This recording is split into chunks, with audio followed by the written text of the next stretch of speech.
ছিলাম শাইখুল ইসলাম মোহাম্মদ বিন আব্দুল্লাহ রহমতুল্লাহ, তাই না? আপনাদের মনে আছে কিনা, অনেকদিন হওয়ার পর ভুলে যায়, মাসে একবার তো। তিনটি মূলনীতি, অর্থাৎ যেই তিনটি জিনিস আপনাকে কবরে জিজ্ঞাসা করা হবে। কবরে তিনটা প্রশ্ন করা হবে না?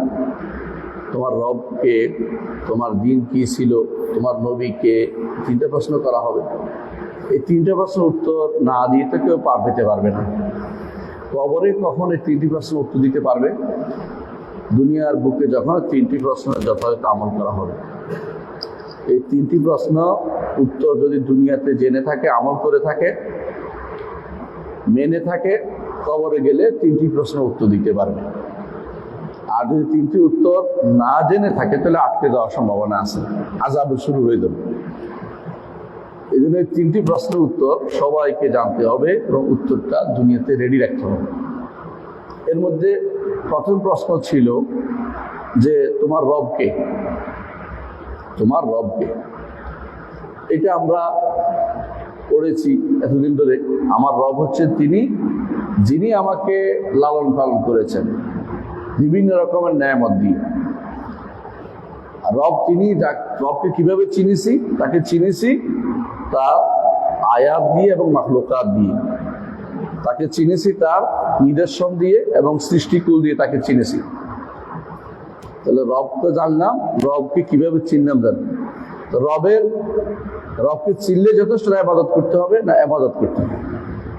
সে ইবাদত কিভাবে করব? সে ইবাদত করব, কিছু ইবাদত আছে অন্তরের ইবাদত, অন্তর দিয়ে করব। আর কিছু ইবাদত আছে মুখ দিয়ে করব। কিছু ইবাদত আছে আমার কর্মকাণ্ড, অঙ্গ প্রত্যঙ্গ এবং সম্পদ দিয়ে করব। তো কিছু ইবাদত আছে অন্তর দিয়ে করব। যেমন কি ইবাদত? যেমন আল্লাহকে ভয় করা, আল্লাহর কাছে আশা করা, আল্লাহকে ভালোবাসা, আল্লাহর দিকে ফিরে প্রত্যাবর্তন করা, হ্যাঁ, নেক নিয়ত করা। এগুলি সবই কি? অন্তরের ইবাদত। এগুলি দৃশ্যমান না।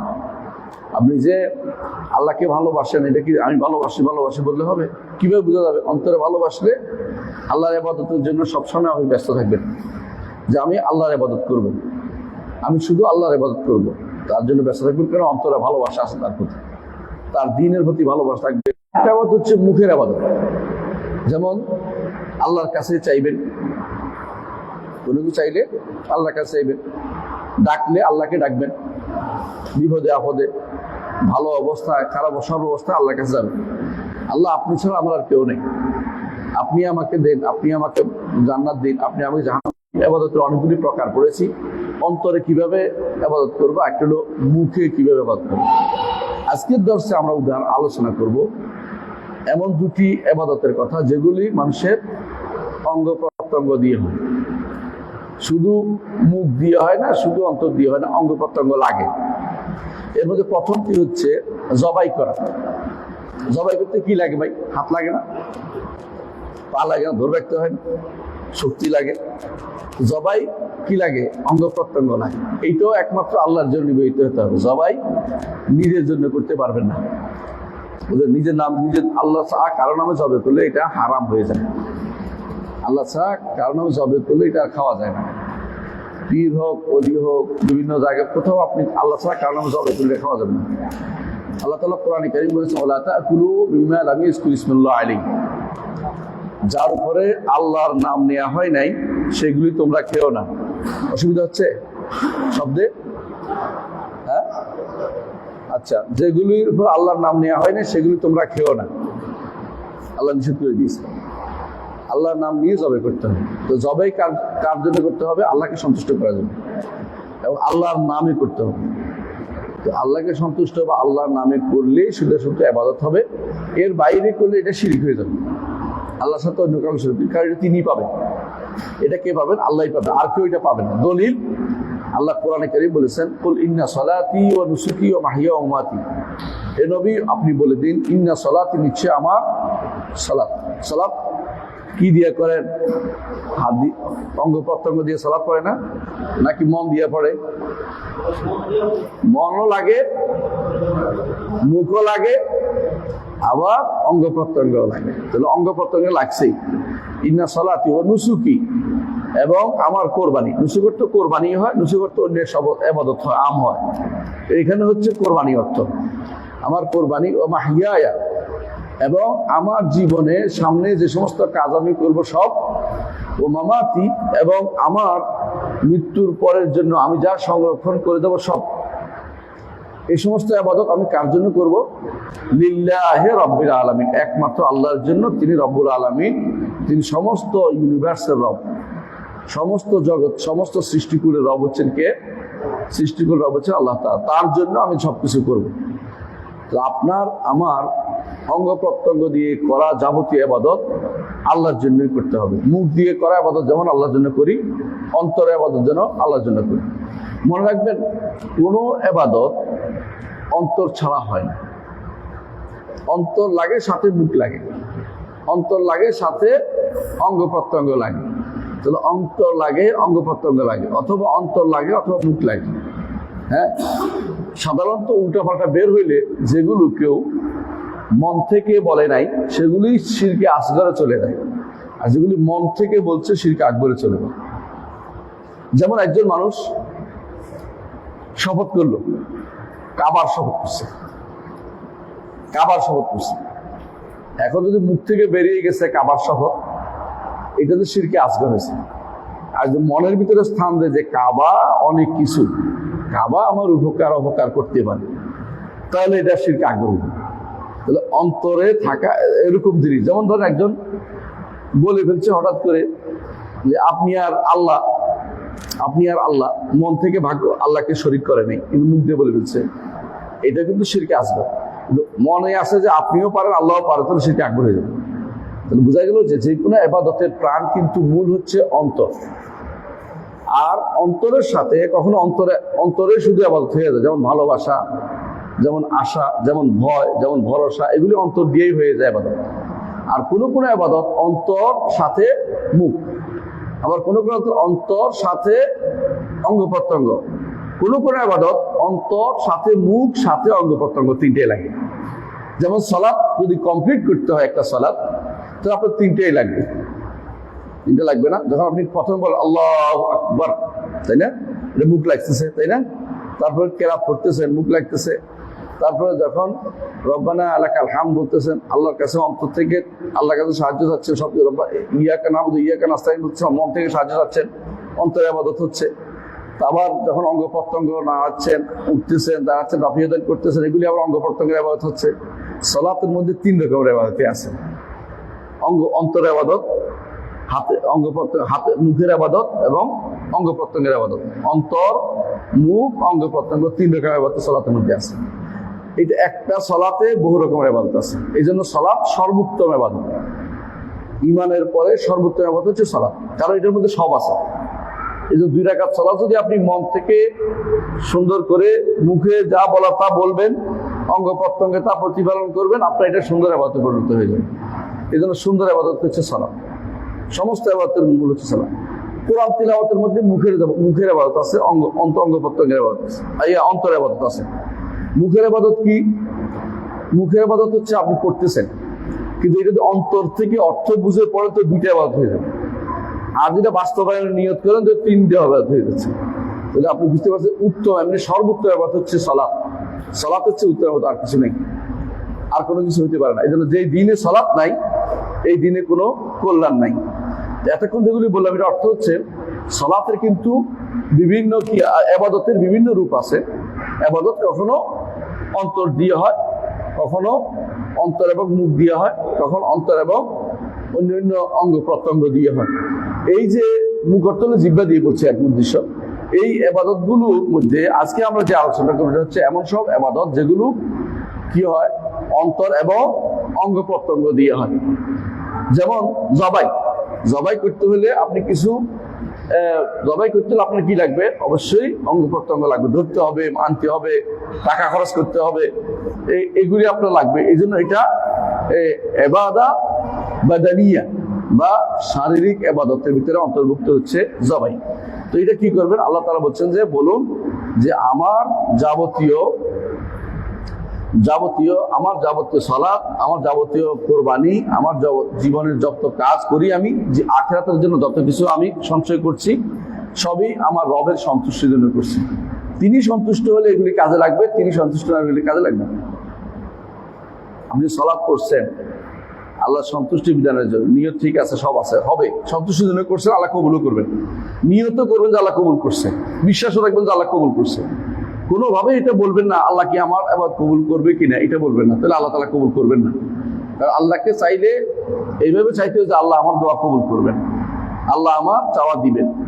কারণ রাসূলুল্লাহ সাল্লাল্লাহু আলাইহি ওয়াসাল্লাম বলেছেন হাদিসে কুদসিতে, আল্লাহ তাআলা বলেন, আনা ইনদা যান্নি আবদি বি, আমার বান্দা আমার ব্যাপারে যা বিশ্বাস করে আমি সে বিশ্বাসের উপরে আছি।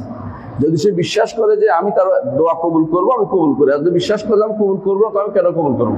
সে তো সন্দেহ দুদুল্যমান থাকে। এই জন্য রাসূলুল্লাহ সাল্লাল্লাহু আলাইহি ওয়াসাল্লাম আরেকটি হাদিস আছে, উদুল্লাহ ওয়া আনতুম মুকিনুনা বিল ইজাবা, আল্লাহকে তোমরা ডাকো এমন ভাবে যে তোমরা বিশ্বাস করো, যে ইয়াকিন রাখো যে আল্লাহ তোমাদের দোয়া কবুল করবে। যদি বলেন যে আল্লাহ কি কবুল করছে কিনা, আল্লাহ কবুল করছে কিনা, আপনার দোয়া কবুল হয়নি, কেউ হবেও না কোনো।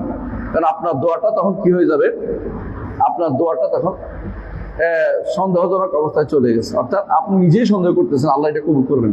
আল্লাহর উপরে সবচেয়ে ভালো ধারণা আপনাকে রাখতে হবে, আল্লাহর উপরে সবচেয়ে ভালো ধারণা আপনাকে রাখতে হবে যে আল্লাহ তাআলা আমার জন্য আমি যা করছি আল্লাহ তাআলা সেটা পুরস্কার দিবেন, কবুল করবেন। আমি যতটুকু পারছি ওটুকু করছি, আমি তো আর সবার মতো পারবো না, আল্লাহ একটু কবুল করবেন। এটা হচ্ছে ইমানদারের কাজ, যে সে আল্লাহর কাছে সবচেয়ে উত্তম ধারণা রাখবে। তো জবাই হচ্ছে একটা সম্মানিত ইবাদত, কোনো সন্দেহ নাই। এগুলি হচ্ছে ইবাদত মালিয়া বলা হয়, বা আর্থিক ইবাদত। এটা হচ্ছে ইমানদারের যে অন্তরে আল্লাহর প্রতি বিশ্বস্ততা আছে, আল্লাহর প্রতি তার যে অন্তরের ডিভোশন আছে, এটা বোঝা যাবে তার ইয়ার মধ্যে, অঙ্গ জবাইয়ের মধ্যে, যে আল্লাহর জন্য জবাই করছে। আল্লাহর জন্য জবাই বস্তু কি আল্লাহ খায়? নাউজুবিল্লাহ। আল্লাহ কি রক্ত পায়? পায় না। আল্লাহ এটাই বলেছেন যে লা ইয়ানালাল্লাহু লাহুমুহা ওয়ালা দিমাউহা ওয়ালাকিন ইয়ানালুহু তাকওয়া মিনকুম। আপনি যে জবে করছেন আপনিই খাবেন, কিন্তু আল্লাহ চাচ্ছে যে টাকা পয়সা খরচ করেন কিনা, নাকি কিপটেমি করছেন, নাকি আপনি কিপটেমি করে চলতে চাচ্ছেন, টাকা পয়সা খরচ করেন কিনা এটা আল্লাহ দেখতে চায়। নইলে টাকা আল্লাহ দেয়, টাকা কে দেয়? আল্লাহ দেয়। কিন্তু মানুষ কি করে, টাকা পাইলে তখন নিজের মনে করে আমি এটা জোগাড় করেছি, আমি এটা জোগাড় করেছি, এটা আর কে পারে, আমি তো এটা করলাম। আল্লাহ তাআলা 3 বান্দাকে পরীক্ষা করেছেন, মনে আছে আপনাদের? 3 বান্দাকে পরীক্ষা করেছে, হ্যাঁ, তাকওয়ালা, অন্ধ, আরেকজন হইল বধির, তাই না? বধির নাকি না, আরেকজন হইল কুষ্ঠরোগী। তো 3 জনকে আল্লাহ তাআলা পরীক্ষা করেছে। এর মধ্যে 2 জনেই বলছে আমি আমার বাপ দাদা থেকে পেয়েছি, এগুলি টাকা বহুত কষ্ট করে রোজগার করতে হতো, কিছু দেয় নাই। আর একজন কি বলছে, আমি অন্ধ ছিলাম, আল্লাহ আমাকে দিয়েছে, তুমি যা পছন্দ হয় তা এখান থেকে নিয়ে দাও। তো লোক কি বলেছে, ফেরেশতা বলছে তোমার সম্পদ তোমারই থাক, আমি তোমাকে পরীক্ষা করেছি। এখানেও দেখেন আল্লাহ তাআলা সম্পদ কিন্তু আল্লাহই দেয়, কিন্তু পরীক্ষা করে কি আল্লাহর জন্য দেয়, কোরবানি দেয় কি দেয় না। অনেক মানুষ আছে পয়সাওয়ালা কিন্তু কোরবানি দেয় না। সে নতুন নতুন থিওরি চালু করবে। কি চালু করবে?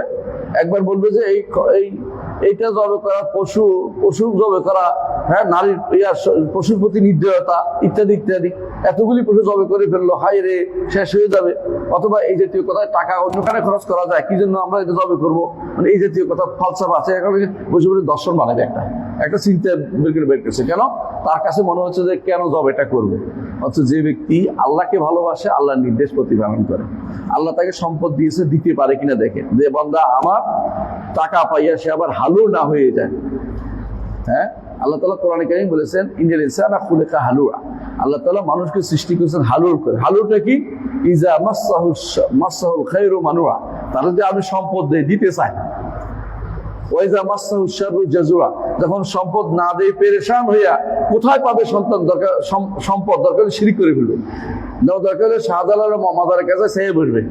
মানে সে মানুষের মধ্যে তরা প্রবণতা আছে যে আমি এটা চাই ওইটা চাই, মানে টাকা পাইলে দিবে না, টাকা না পাইলে পাগল হয়ে যায় টাকা পাওয়ার জন্য। এইটা আল্লাহ তাআলা মানুষের ভিতরে এই প্রবণতা দিয়েছে। এই প্রবণতা থেকে বাঁচতে পারে কারা? আল্লাহ বলে দিয়েছেন ইল্লাল মুসাল্লিন, তবে যারা সালাত আদায় করে, নিয়মিত আল্লাহর ইবাদত করে, আল্লাহ তাআলাকে ভালোবাসে, তার ইবাদত করে, তারা কিন্তু এগুলিকে ভালোবাসে, এগুলির পিছনে সময় মানে তারা পাগল হয়ে যায় না যে সম্পদ পেলেই আমি আর দিব না, এটা নয়। যে ব্যক্তি ইবাদত করে, আর্থিক ইবাদত, শারীরিক ইবাদত করে, তার জন্য আর্থিক ইবাদত করাটা সহজ হয়ে যায়। এই জন্য ফাসাল্লি লিরাব্বিকা ওয়ানহার, সালাত পড়ো, নাহার করো, কুরবানি করো। সালাত পড়ার সাথে কুরবানি করাটার মিল আছে। এই জন্য আগে সালাতটা, কারণ সালাতটা পড়লে তার কোরবানিটা কবুল হবে, নইলে তার কোরবানিও কবুল হবে না সালাত না পড়লে। কারণ এই সালাতের সাথে সম্পৃক্ত হওয়ার কারণে তার নাহারটা, কোরবানিটা কবুল হচ্ছে। যে ব্যক্তি সালাত পড়ে না, তার না কোরবানিও কবুল হবে না, তার কোনো কোরবানি নেই, তার কিছু কবুল হবে না।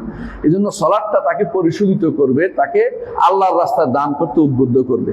এই জন্য রাসূলুল্লাহ সাল্লাল্লাহু আলাইহি ওয়াসাল্লাম একটা হাদিস আছে, আপনারা পড়েছেন, যে ঈমানদারের মধ্যে দুটো জিনিস একসাথে হয় না।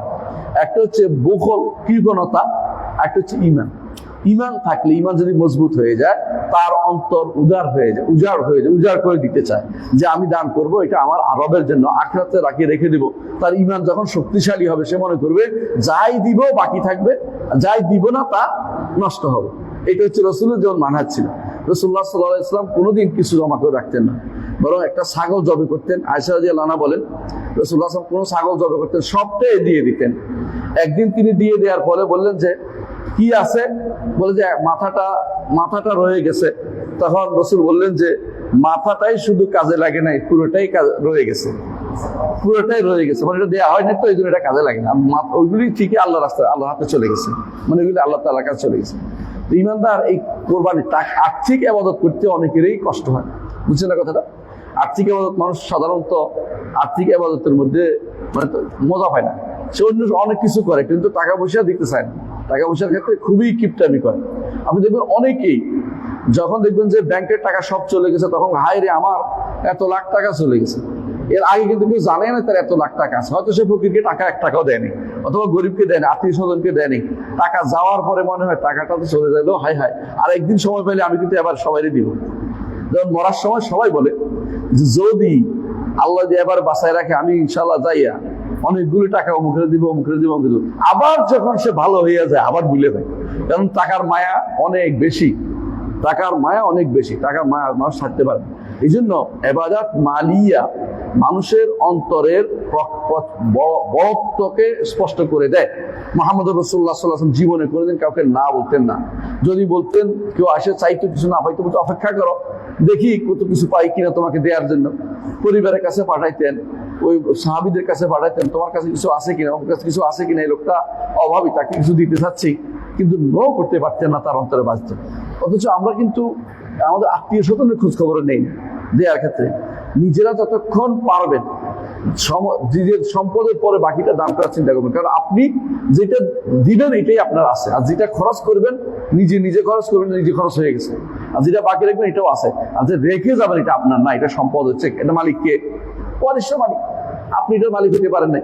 ওয়ারিশ খারাপও হতে পারে, ভালো হতে পারে। নেক সন্তান হইলে আপনার জন্য হয়তো দিবে কিছুদিন। কবরের মাটি যেদিন যত পুরান হবে, বাবাকে তত মানুষ তাড়াতাড়ি ভুলে যাবে, বাবার সম্পদের কথা ভুলে যাবে, কার সম্পদ খাচ্ছে সেটাও সে ভুলে যাবে, বাবার জন্য কিছু দিতে চাইবে না। সাদাকা জারিয়া যে সুযোগটা সে নিবে না, অনেক সময় মানুষ নেয় না। এই জন্য এই উত্তম ইবাদতের মধ্যে হচ্ছে একজন মানুষ আল্লাহর ইবাদত করবে, সাথে সাথে আল্লাহ আন্তরিক ইবাদত করবে এবং মুখের ইবাদত করবে, এবং সে সম্পদ দিয়ে দান করবে। এর মধ্যে একটা হচ্ছে জবাই করা আল্লাহর জন্য, জবাই করে নিজেও খাইতে পারবে, মানুষকেও দান করতে পারবে। এটা হচ্ছে এই উত্তম ইবাদতের অন্তর্ভুক্ত জবাই, যেটা আমরা বললাম। এই জন্য শাইখ হোসেন ইবনে তাইমিয়া রাহমাতুল্লাহ আলাইহি বলেন যে নাহারের সাথে, জবাইয়ের সাথে যদি কোনো কারো ঈমান ও ইখলাস জড়িত হয়, এ হচ্ছে আজীব জিনিস, যে মানুষের ভিতরে অনেক কিছু যুক্ত হয়ে গেছে। এই জন্য দেখেন, যারা হজে যায় তাদের একটা জিনিস কোরবানি করতে হয়। একদিকে তারা অনেক রকম ইবাদত করে, কি তারা অন্তরে ইবাদত করে, মুখের ইবাদত করে, লাব্বাইক লাব্বাইক বলতেছে, আবার তারা জবাই করতেছে। এই জন্য রাসূলুল্লাহ সাল্লাল্লাহু আলাইহি ওয়াসাল্লামকে জিজ্ঞাসা করা হয়েছিল সবচেয়ে উত্তম হজ কোনটি, মাবরুর হজ কোনটি, যে হজটা কবুল হবে এটা কোনটা? রাসূল বলেন আল আজ্জু ওয়াত তাজ্জু। একটা হচ্ছে চিৎকার করতে করতে বলা লাব্বাইক আল্লাহুম্মা লাব্বাইক লাব্বাইক লা শারীকা লাক লাব্বাইক ইন্নাল হামদা ওয়ান নি'মাতা লাক ওয়াল মুলক লা শারীকা লাক। এটা মানে গলা ফাটাইয়া বলা যত বেশি থাকবে। আর দ্বিতীয়টা হচ্ছে যেটাতে কোরবানি আছে, অর্থাৎ কারণ সে দুইটা জিনিস করেছে, আন্তরিক আবাদত, মুখের আবাদত, আর সে অঙ্গ প্রত্যঙ্গের সম্পদের আবাদত পর্যন্ত সম্পদ দিয়ে আবাদত করতেছে। মানে এই লোক হচ্ছে সেরা, সব রকমের আবাদত মিলেছে এই ইয়ার ভিতরে, হজের ভিতরে। এই জন্য তার আবাদত, তার হজটা মাবরুর হজ, মাকবুল হজ হবে, কবুল হজ হয়ে যাবে। তাহলে বোঝা যাচ্ছে যে আল্লাহর কাছে আবাদত গুলির প্রাণ যেটা আছে, অন্তরে আবাদত থাকবেই, কিন্তু যে ব্যক্তি দিতে পারছে, সম্পদ থেকে দিতে পারছে, সে ব্যক্তি সেরা কাজটা করতেছে, আল্লাহর নামে সে দিতে পারছে। কারণ সম্পদ অনেক সময় মানুষ মরে যেতে লাগলো, সিন্ধুকের চাবি ছাড়ে না, বুঝলেন তো? ডাকাত আসছে, সব নিয়ে যাচ্ছে, হ্যাঁ, কিন্তু সিন্ধুকের টাকা নেয় না, সে ছাড়ে না, জানতে দেয় না, দরকার হলে জান দিয়ে দিবে, কিন্তু সিন্ধুকের ছাড়বে না, চাবি ছাড়ে না। কারণ এটা তো আমার দরকার জিনিস। হ্যাঁ, মনে রাখবেন যে টাকার মায়া মানুষের ভিতরে অনেক বেশি। এইটা আল্লাহ তাআলা এই জন্য কোরআনে কারীম বলেছেন, অমাইয়ু কাশুহা নাফসিহি ফাউলাইকা হুমুল মুফলিহুন। যারা অন্তরের কৃপণতা থেকে নিজেকে বাঁচাতে পারবে, সে সফলকাম হতে পারবে। অন্তরের কৃপণতা থেকে বাঁচতে পারে খুব কম লোকেই বাঁচতে পারে। কারণ বেশিরভাগ মানুষের মধ্যে ভবিষ্যতের ভয়টা আছে। ভবিষ্যতের ভয় বুঝছেন? ভবিষ্যৎ কিভাবে চলবে, আমি এখন দিয়ে দিলে আগামী দিন কিভাবে চলবে, আগামী দিন কিভাবে হবে? না, আপনি দান করতে থাকুন, আগামী দিনও আল্লাহ আছেন। আজকে যেমন আল্লাহ আছেন, আগামী দিন চালাবেন। এমন বহু প্রাণী আছে যেগুলো আগামী দিনের চিন্তা, আজকেও চিন্তা করে, আগামী দিনের চিন্তা করে না। আল্লাহ এগুলি কি আগামী দিন খাওয়ার না, নাকি মরে যায়? সবার খাওয়ার ব্যবস্থা আল্লাহ তাআলা করেন। আপনাকে এটা বলা হয়, দেউলিয়া হইতে বলা হয় না, কিন্তু দান করতে বলা হয়েছে। দানের মধ্যে এইটা যেন উদ্দেশ্য না হয় যে আমি আগামী দিন কি খাবো না রেখে দেই। এইটা শুধু মানুষ এবং পিঁপড়া শুধুমাত্র জমা করে, আর কোনো প্রাণীকে দেখবেন না জমা করে রাখছে, খেয়ে শেষ করে ফেলে। তখন আজকে কালকে তার ভবিষ্যৎ চিন্তা, টেনশনে মরেন। আর আমাদের মধ্যে শয়তানের একটা বড় অস্ত্র হচ্ছে ভবিষ্যতের চিন্তা করা। এই জন্য দেখবেন যে ভবিষ্যতের চিন্তা করে মানুষ সন্তানকে কাফের দেশে রেখে আসতেছে, অথচ ঈমান নষ্ট করেছে। কাফের দেশে কেউ গেলে সে যে কি চিজ। আজকে আমাকে একজন মেসেজ দিল, তিনি আয়ারল্যান্ডে থাকে, বাংলাদেশ চলে আসছিল, আবার গেছে, তার চাকরি করবে, চলে আসবে আবার। তো বলছে আমি গেছি আমার ভাইয়ের কাছে জার্মানিতে, যাই দেখি যে গিটার কোনো বিষয় না, কাপড় চোপড়ের শর্ট কাপড় পরা কোনো বিষয় না। আমার ভাইয়ের পরিবার এমন অবস্থায় চলে গেছে যে আমি আর তাকাইতে পারলাম না। আমি আবার ফিরে চলে আসছি, আয়ারল্যান্ড দেশে চলে আসবো। আমি আর চোখ খুলে মানুষের তাকাইতে পারি না, যেদিকে তাকাই শুধু হারাম দেখি। কিন্তু তারা কেন গেছে বলেন তো? ভবিষ্যৎ নির্মাণের জন্য। বেশিরভাগ মানুষ ভবিষ্যৎ নির্মাণের জন্য কাফের দেশে পাড়ি দেয়। বেশিরভাগ মানুষ ভবিষ্যৎ নির্মাণের জন্য কাফের দেশে সন্তানদেরকে পাঠায়, কাফের দেশে পাঠায় সন্তানদেরকে, যে ওখানে তারা বড় হবে, ওখানে এই হবে, সে হবে, তাদের ভবিষ্যৎ হবে। এই ভবিষ্যৎ যে তার ধ্বংসকারী, ধ্বংসাত্মক ভবিষ্যৎ, এটা সে চিন্তা করে না। শুধু দুনিয়ার অর্থ নিয়ে তার চিন্তা ভাবনা, দুনিয়াতে তার এইটা আছে, ওইটা আছে, স্ট্যাটাস একটা জিনিস আছে, এটা নিয়ে তারা চিন্তায় মরছে। অথচ তার ঈমান রক্ষা করা হচ্ছে সবচেয়ে বড় কাজ। সম্পদ যেটুকু আছে, এটুকু যদি কোনো কেউ যেটুকু আছে এগুলিকে প্রপার ইউটিলাইজ করে এবং এগুলিকে যদি আল্লাহর রাস্তায় দান করে, কাজ করে, এটা হচ্ছে সবচেয়ে বড় কাজ। এই জন্য জবাই, আমরা যেটা বলছিলাম এতক্ষণ ধরে, জবাই একটা গুরুত্বপূর্ণ ইবাদত। ইবনে তাইমিয়া রাহমাতুল্লাহ বলছেন যে ঈমান এবং ইখলাসের সাথে যদি কোনো জবাই যুক্ত হয়, তাহলে এটা হচ্ছে সোনায় সোহাগা। এর চেয়ে উত্তম ব্যক্তি আর হইতে পারে যে ব্যক্তি ঈমানও আছে, ইখলাসও আছে, সাথে সে দানও করছে, জবাই করতেছে আল্লাহর জন্য। সে ব্যক্তি পরিপূর্ণতা অন্তরের ভিতরে যে তার ঈমানের স্বাদ পেয়েছে, এটা প্রমাণ হচ্ছে যে সেই ব্যক্তি আল্লাহর রাস্তায় দান করতে পারছে, জবাই করতে পারছে, মানুষকে দিতে পারছে। একটা ছাগল জবাই করি, আপনি কি চিন্তা করতে পারেন যে কিছু না খেয়ে আশেপাশে গরিবদের দিয়ে দিবেন? অনেকে চিন্তা করতে পারে না। আমার দেখা একজন ছিল, কোরবানি করার পরে বলছে কিছু রাখছে তার পরিবারের জন্য, অল্প কয়েক টুকরা, বাকিটা সবটাই দান করে ফেলছে আমার সামনে। আমি তার থেকেও শিখছি কিছু জিনিস, মাশাআল্লাহ। এটা বিশেষ, অনেকে আছে আগে যখন আমাদের ছিল না, ফ্রিজ ছিল না, তখন কিন্তু অনেকে দান একটু বেশি করতো। এখন পুরা পারে না, পুরা গরুটাকে ফ্রিজের ভিতরে ঢুকিয়ে ফেলতে। হ্যাঁ, পুরা গরুটা ফ্রিজে ঢুকিয়ে ফেলতে। কারণ গরিবদের আসলে তারা 1 টুকরা 2 টুকরা দিচ্ছে, সে কয় দিনে এক কেজি গোস্ত বানাতে পারবে? অথচ আজকের দিনে তার জন্য তো তার ঘরে পৌঁছে দেওয়ার দরকার ছিল। এটা না করে গরিবদেরকে তো আমি রাস্তা হাঁটাচ্ছি, কারণ আমার ভিতরে লোভ, চোখের লোভটা যায় নাই, মানে চোখের ক্ষুধাটা যায় নাই। আমি যতই দান করি না কেন, জবাই করি না কেন, আমার উদ্দেশ্য হচ্ছে জবাই করে গোস্তটা খাবো। আমি যে দান করব আল্লাহকে খুশি করার জন্য, আমি কি কোরবানি করছি আল্লাহকে খুশি করার জন্য, এইটা আমার মাথার ভিতরে আসে না। হ্যাঁ, আপনি খাবেন। রাসূলুল্লাহ সাল্লাল্লাহু আলাইহি ওয়াসাল্লাম যখন একবার দুর্ভিক্ষ লাগলো, তখন কি বললেন যে 3 দিনের বেশি কেউ যেন খাবার জমা না করে, যাতে করে সবাইকে দিয়ে দেয়। এরকম নির্দেশনা রাষ্ট্রপ্রধান থাকা উচিত গরিব থাকে, মানুষ গরিব বেশি হলে। আর যদি কেউ দফা একবার দেখলেন যে মানুষের ভিতরে অভাব নাই, তিনি বললেন যে বেশি দিন রাখতে পারবেন, এটাও তো রাখা যায়।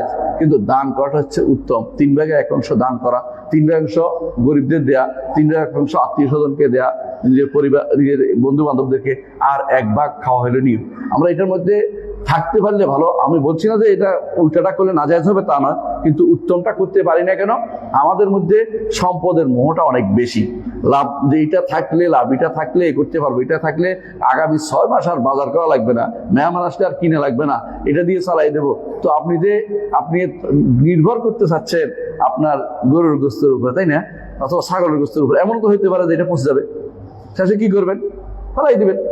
এমন বহু মানুষ আছে রাখতে পারে নাই, রাখছে কোথায়? ফ্রিজ নষ্ট হয়ে গেছে, পরে এটাকে কোথায় ফেলাইতে হয়েছে? ডাস্টবিনে ফেলতে হয়েছে। এর বহু মানুষও দেখা যায়। এর অর্থ সে কিন্তু খাইতেও পারে নাই, লাভও করতে পারে নাই, আল্লাহর কাছেও সে প্রিয় হইতে পারে নাই। সুতরাং জবাইটা একমাত্র, যেটা বলছিলাম, ইবাদত এটা, হ্যাঁ, যদি আল্লাহর জন্য শুধুমাত্র করতে হবে। এই জন্য যদি কেউ এই ইবাদতটা আল্লাহর জন্য খালেজ ভাবে না করে, সে ব্যক্তি মুশরিক। কথা বলছেন তো? অনেকে আছে জবাই যে কেন করছে এটাও জানে না। জবাই করতে হবে আল্লাহকে খুশি করার জন্য। এই জন্য যখন আপনি জবাই করবেন, আল্লাহ নিয়ত করবেন যে আমি আল্লাহর নির্দেশ প্রতিপালনের জন্য করতেছি, আল্লাহর নামে করতেছি এবং আল্লাহকে খুশি করার জন্য করতেছি। এটা আপনার মাথায় থাকতে হবে। তো সুতরাং আমাদের জীবনের এই 2টি বড় কাজ, একটি হলো সালাত, একটি হলো জবাই। এই 2টার সাথে আমরা যেন আল্লাহর সাথে যেন কাউকে শরীক না করি। অনেক মানুষ আছে, আমি বুঝাতে চাচ্ছি এটাই, যে অনেক মানুষ আছে যারা জবাই করে মেহমান আসছে এই জন্য, তাই না? মেহমানের জন্য জবাই করেন, মেহমান গোস্ত খাবে, ঠিক আছে। আপনি যখন জবাই করবেন, নিয়তটা করবেন কি? আল্লাহ সন্তুষ্টির জন্য তিনি মেহমান পাঠিয়েছেন, তাকে খাওয়াবো, তিনি নির্দেশ দিচ্ছেন, রাসূল নির্দেশ দিচ্ছেন মেহমানরা সম্মান করতে, আমি সম্মান করতেছি, হ্যাঁ, মেহমানের জন্য জবাই করতেছি, এটা নিয়ত করবেন। আল্লাহর জন্য জবাই করতেছি, মেহমান খাবে গোস্তটা, বলছে যে সমস্যা নেই। কথা বুঝছেন? হ্যাঁ, মেহমান খাবে, আপনার মনে আছে যে মেহমান খাবে, এটা কোনো সমস্যা নেই। কিন্তু আপনার নিয়তটা জবাই করার সময় কার কথা বলবেন? আল্লাহ। আপনি আল্লাহর নামে জবাই করবেন, এবং মনে যদি রাখতে পারেন যে এটা যে আল্লাহ তাআলা সন্তুষ্টির উদ্দেশ্যে, তাহলে আরো বেশি ভালো। আর যদি বলেন যে আল্লাহর নামে জবাই করছি, গোস্ত আমরা খাবো, এটাও জায়েজ আছে। কিন্তু যদি এটা করতে পারেন যে আল্লাহকে সন্তুষ্ট করার জন্য রাখছি, এই গোস্ত আমি হইতে পারি, আমার মেহমান খাবে, আর মেহমান খাওয়ার কথা আল্লাহ রাসূল বলছে, মেহমানের সম্মান করতে এই জন্য খাওয়াচ্ছি। তাহলে হচ্ছে সুন্দর 3টা জিনিস পাইলো, ইখলাস হইলো, নিয়ত ঠিক থাকলো, জবাইও ঠিক থাকলো, খাওয়াটাও হইলো। আর 2টা করতে পারেন, আল্লাহ নামে জবাই করলেন, গোস্তটা আপনি খান, এটা 2টা হইলো। 3 নম্বরটা হয়তো আল্লাহ সন্তুষ্টির জন্য, এটা পরিপূর্ণ আপনার জন্য আসলো না। কথা বুঝছেন তো? ইবাদতের এই সাইডটা অবশ্যই আপনার খেয়াল করতে হবে যে আল্লাহ ছাড়া কেউ অন্য কারোর জন্য যেন না হয়। আল্লাহর নির্দেশের জায়গাতে করলে জায়েজ আছে। যেমন আল্লাহ মেহমানদারি করতে আল্লাহ তাআলা বলছেন, গরিবদের খাওয়াতে আল্লাহ তাআলা বলেছেন, এই জন্য খাওয়াচ্ছি, যেখানে আল্লাহ তার নির্দেশের জায়গা। আর নির্দেশের জায়গা নয় সেখানে করলে জবাই করতে পারবেন না। যেমন নির্দেশের জায়গা নয় কোথায়? শাহজালালের কবরে, তাই না? অথবা আপনাদের এখানে কবর একটা আছে, কার জানি এটা, হ্যাঁ, শাহ আলী বাগদাদির মাজারে, এই তো বুঝছেন, শাহ আলী বাগদাদির কবরে। এটা করলেই আপনি মুশরিক। আপনি এটা কেন করেন? অনেকে বলতে পারে আল্লাহর নামে করতেছি, তো আল্লাহর নাম তো এটা মুখে দিলে হবে না। আপনি করছেন কি জন্য? এটা খুশি করতে। আপনি কারে খুশি করার জন্য করছেন? কবরওয়ালাকে খুশি করার জন্য। আপনি কবরওয়ালার সম্মানার্থে করছেন, কবরওয়ালার সম্মানার্থে করছেন, আপনি মুশরিক। আপনার বিগত জীবনের সমস্ত আমল বরবাদ, আপনার সালাত বরবাদ হয়ে গেছে, আপনার যাকাত বরবাদ হয়ে গেছে, আপনার ঈমান শেষ হয়ে গেছে, আপনার হজ শেষ হয়ে গেছে, আপনি কষ্ট করে হজ করেছেন, সব শেষ হয়ে গেছে। যদি আপনি আল্লাহ ছাড়া কারো জন্য জবে করেন, তাহলে আপনার জীবনের এই আমলগুলি সব বরবাদ হয়ে যাবে। জবাই আপনি আল্লাহ ছাড়া কারোর জন্য করতে পারবেন না, তারও সন্তুষ্টজনক। অথবা অনেকে ভয় করে, বুঝছেন, 3 মাথার মধ্যে সেবা দেয়। সেবা বুঝুন তো? রাস্তার 3 মাথা রাস্তা আছে না, ত্রিমুখী রাস্তা আছে না, ওখানে অনেক সময় দেখবেন যে রাতের বেলা মুরগি দিয়ে রাখছে, ওই হাঁস দিয়ে রাখছে, খাবার দিয়ে রাখছে, এইগুলি সেবা দেয়া বলে। কাকে দেয় জানেন? জিন শয়তানদেরকে খুশি করার জন্য। কেন? ভয়ে। আমাদের এটা দিচ্ছে এই জন্য যাতে করে এরা আমার ক্ষতি না করে, এগুলি খেয়ে চলে যায়, এই জন্য দিচ্ছে। এটাও শিরিক। এটার কারণে ঈমান চলে যাবে। এই যে মনে রাখবেন আবাদত অনেক দুই কারণে হয়, তিন কারণে হয়। একটা হচ্ছে ভালোবেসে আবাদত হয়, একটা হচ্ছে আশা করে আবাদত হয়, হ্যাঁ, আর একটা হচ্ছে আবাদত হয় ভয়। কালীর আবাদত করে কি দিয়ে, কি জন্য জানেন? ভয়। কালী ভীষণ ভয় দেখায়, বুঝছেন না, ভীতিপ্রদ। আবার দুর্গার আবাদ করে কি জন্য? ভয়, বুঝছেন। আবার শিবের আবাদ করে ভয়। হ্যাঁ, মুসলমানদের মধ্যে কেউ কেউ জিনের আবাদ করে ভয়, যদি তারে আমি ইয়া না করি, সেই না দিত মেরে ফেলবে আমার, এই ভয়। অথবা তার কেউ কেউ আছে জিনের জন্য জবে করে, এগুলি সবই কিন্তু ভয়ে করে। আবার কেউ আছে ভালোবেসে করে, আবেগ আবাদত করে, যেমন ইমানদাররা আল্লাহকে ভালোবেসে আবাদত করে। কিন্তু ওদের মধ্যে, হিন্দুদের মধ্যে আবাদত করে বেশিরভাগ বিষ্ণুর আবাদত করে। বিষ্ণুর যে অবতারগুলি আছে, কৃষ্ণ বলেন, রাম বলেন, এদের আবাদত করে ভালোবেসে, আবেগ দিয়ে। এই জন্য তাদেরকে বলে ভগবান। মানে যিনি তার ইয়া পান, অন্তরের অর্ঘ পান, তিনি হচ্ছেন ভগবান। তো ভগবানের জন্য তিনি কি করেন? নিজের সবকিছু বিসর্জন দেন, আবেগ থেকে সবকিছু দেন। এইটাও আবাদত। এই আবাদতটা একমাত্র আল্লাহ পাওয়ার কথা পাচ্ছে দুনিয়ার মানুষ। তো যারা এরকম পীরকে ভালোবেসে, পীরের মাজারকে ভালোবেসে, কবরকে ভালোবেসে, সেখানে অথবা কোনো এরকম কোনো সিম্বলকে ভালোবেসে সেখানে জবে করতেছে, এরা কিন্তু আবাদত কার জন্য করছে? ওইটার জন্য, যেটার জন্য ভালোবেসে করতেছে। অর্থাৎ এই যে ভক্তিবাদ দিয়ে যেটা আবাদত, এটা ইসলাম অনুমোদিত না। কিন্তু তারা এটার জন্য ভক্তির সাথে পীরের আবাদত করতেছে, সেখানে বসে ধ্যান করতেছে, সেখানে তোয়াফ করতেছে, সেখানে সব রকমের জিনিস সেখানে বসে বসে গান গাইতেছে। হ্যাঁ, এদের জন্য আরেকজনের জবাই করে খাওয়াচ্ছে। এগুলো সবগুলি হচ্ছে শিরিক করা ছাড়া কিছুই না, পুরোপুরি শিরকের ভিতরে নিমজ্জিত। এইগুলি এই যে প্রমাণ করেছে, কেউ কেউ ভয়ে আবাদত করে, কেউ আশায় আবাদত করে, কেউ ভালোবেসে আবাদত করে, ভিন্ন ভিন্ন প্রজাতি। আল্লাহ তাআলার জন্য ভয়ও থাকতে হবে, আল্লাহ তাআলার জন্য ভয় করে আবাদত করতে হবে, আল্লাহর জন্য আশা করে আবাদত করতে হবে, আল্লাহর জন্য ভালোবেসে আবাদত করতে হবে। এর কোনোটাই কারোর জন্য দেয়া যাবে না। সুতরাং যেই ব্যক্তি কোনো কবরের জন্য জবে করছে, মূর্তির জন্য জবে করছে, তাকে সম্মান করে অথবা তার ভয় করে অথবা মনে করছে সে সুপারিশ করবে। সাধারণত কবরের আবাদতের মধ্যে কি চায় জানেন? সুপারিশ। কবর আবাদতের মধ্যে সুপারিশ চায় সবাই। কবরের কাছে যারা যায় না, তারা সরাসরি কবরের কাছে চায় না। বলে যে কি, এরা আল্লাহ তাআলার কাছে বলে দিবে আমার কথা, তিনি বললেই আল্লাহ শুনবে। আমি গুনাহগার মানুষ, আমার কথা কি তিনি শুনবেন নাকি? এই তো আল্লাহ সবার খারাপ ধারণা। আল্লাহ সবার কথা শুনেন, আল্লাহ সবার কথা শুনেন। আল্লাহকে আল্লাহ বলছে আমার কাছে চাও, আমি তোমাকে দিব। আর আপনি বলছেন আমার কি শুনবেন নাকি? এই খারাপ ধারণা মানুষকে শিরকে নিপতিত করে। এখন সে কি করছে? ওলি আল্লাহ ধরে, যে উনি বললে শুনবে, আমি বললে শুনবে। উনি বললে শুনবে, এটা আপনি কোথায় পাইছেন? উনি বললে তো নাও শুনতে পারে, উনি বলে তো নাও শুনতে পারে।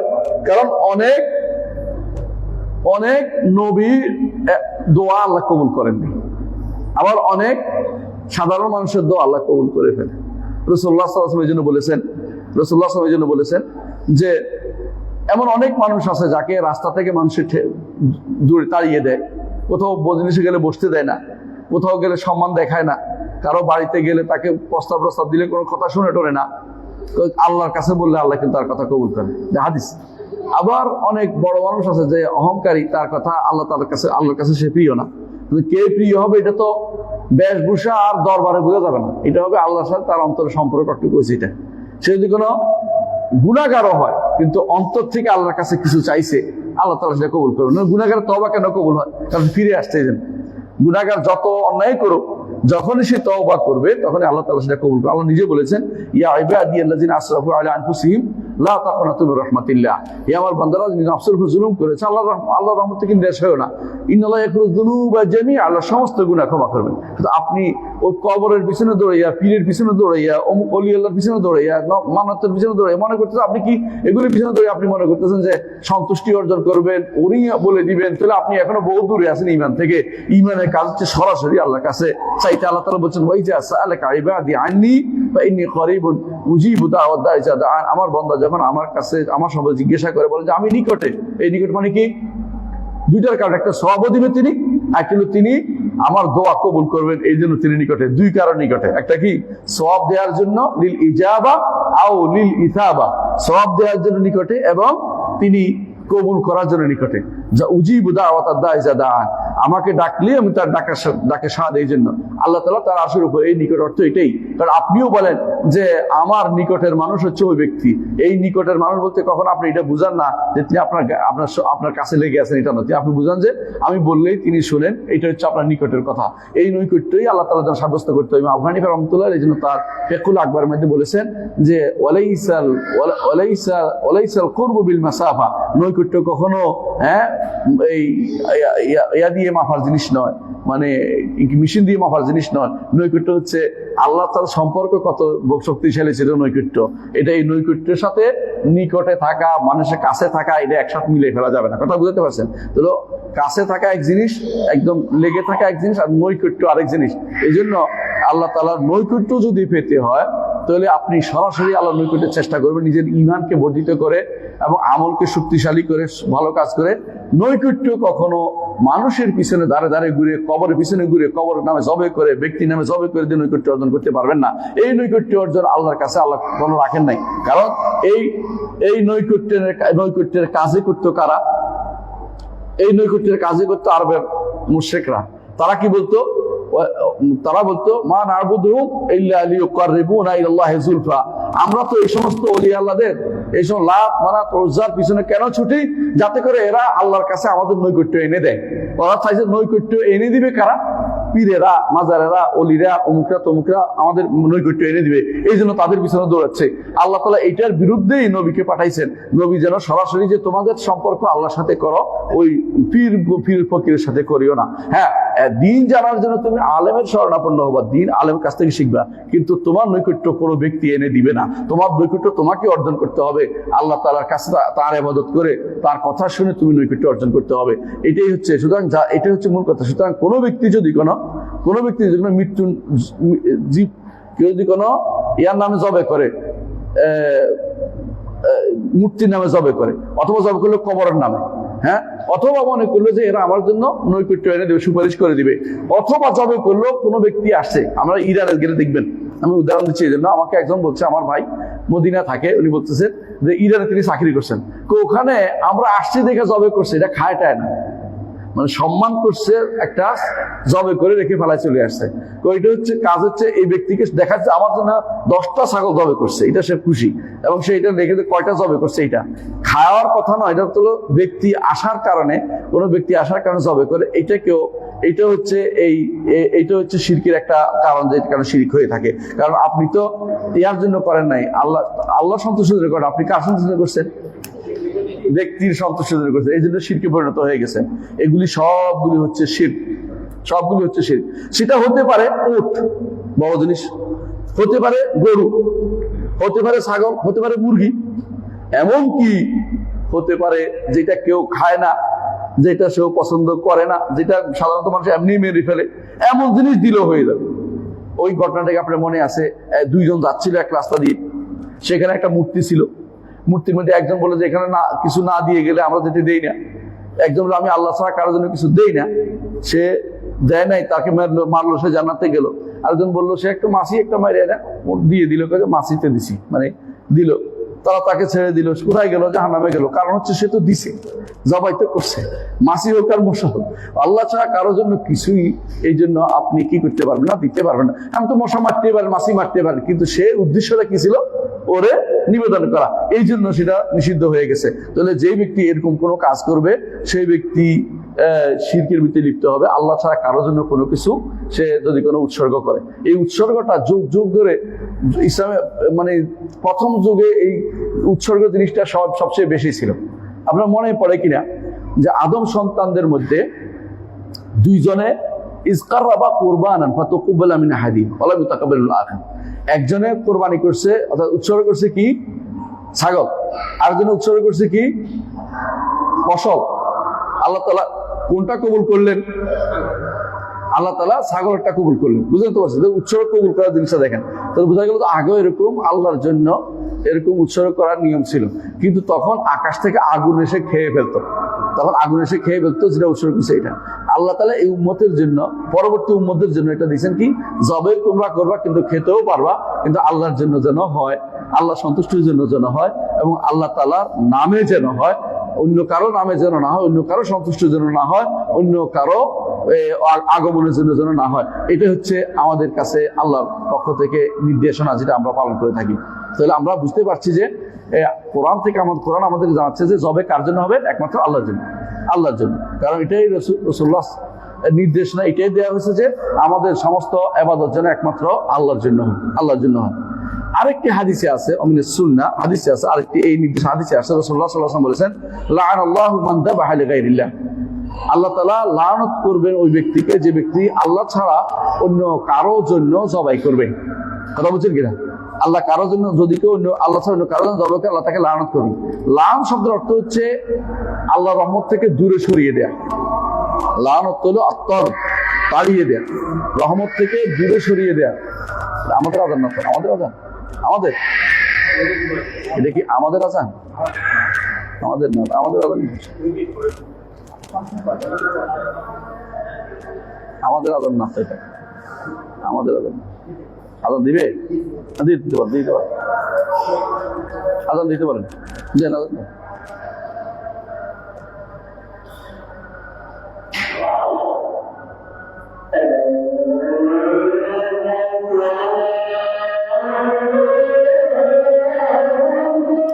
আল্লাহু আকবার।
إنك لا تخلف الميعاد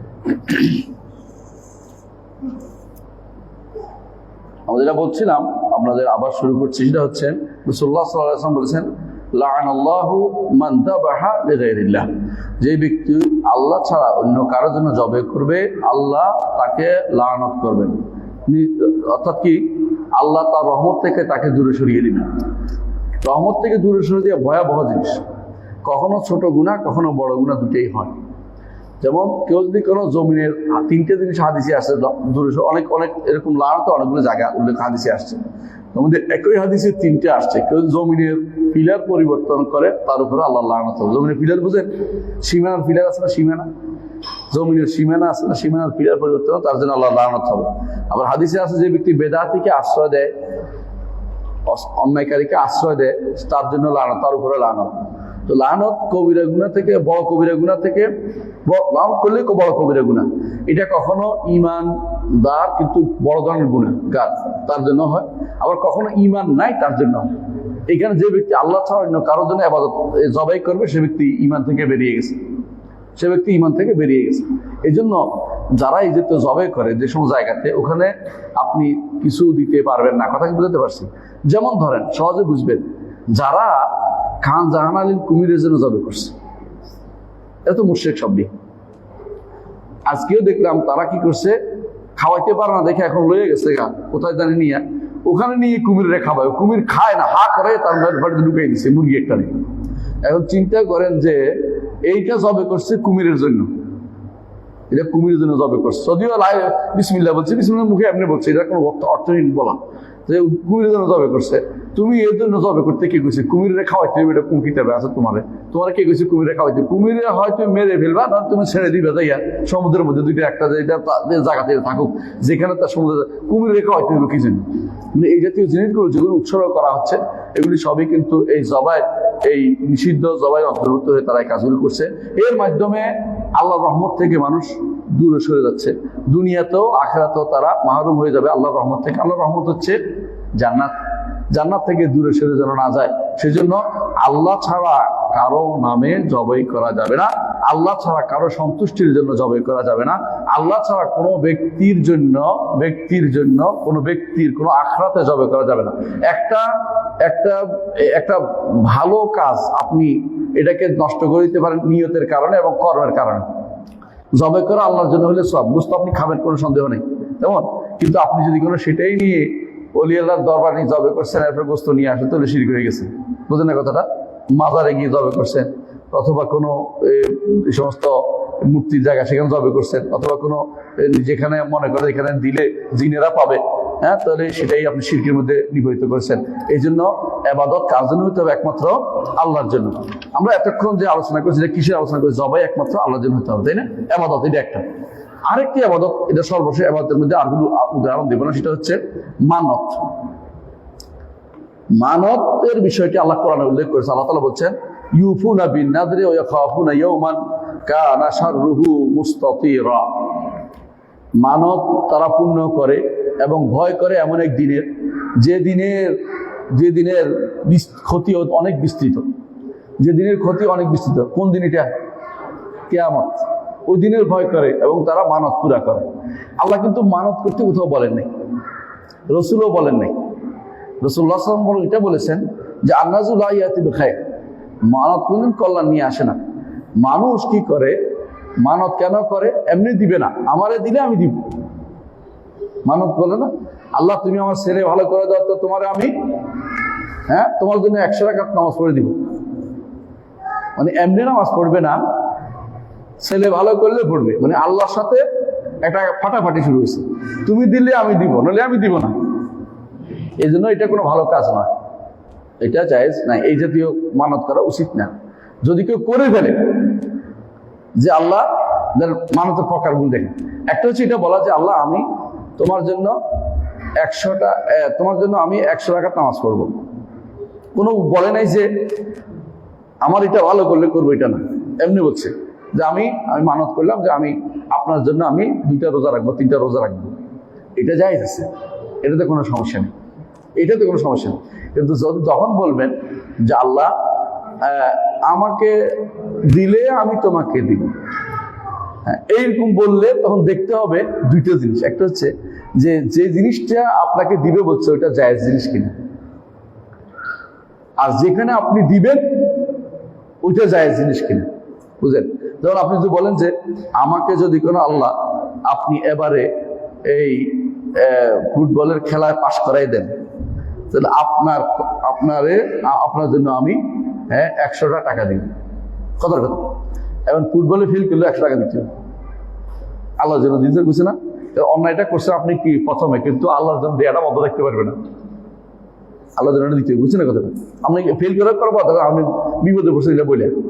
আরেকটা হয়েছে, আপনি যদি বলেন যে আল্লাহ যদি আমি এবারে পাশ করি, হ্যাঁ, এবার পরীক্ষায় পাশ করি, তাহলে আমি আপনাকে খুশি করার জন্য মাজারে 10টা টাকা দিব।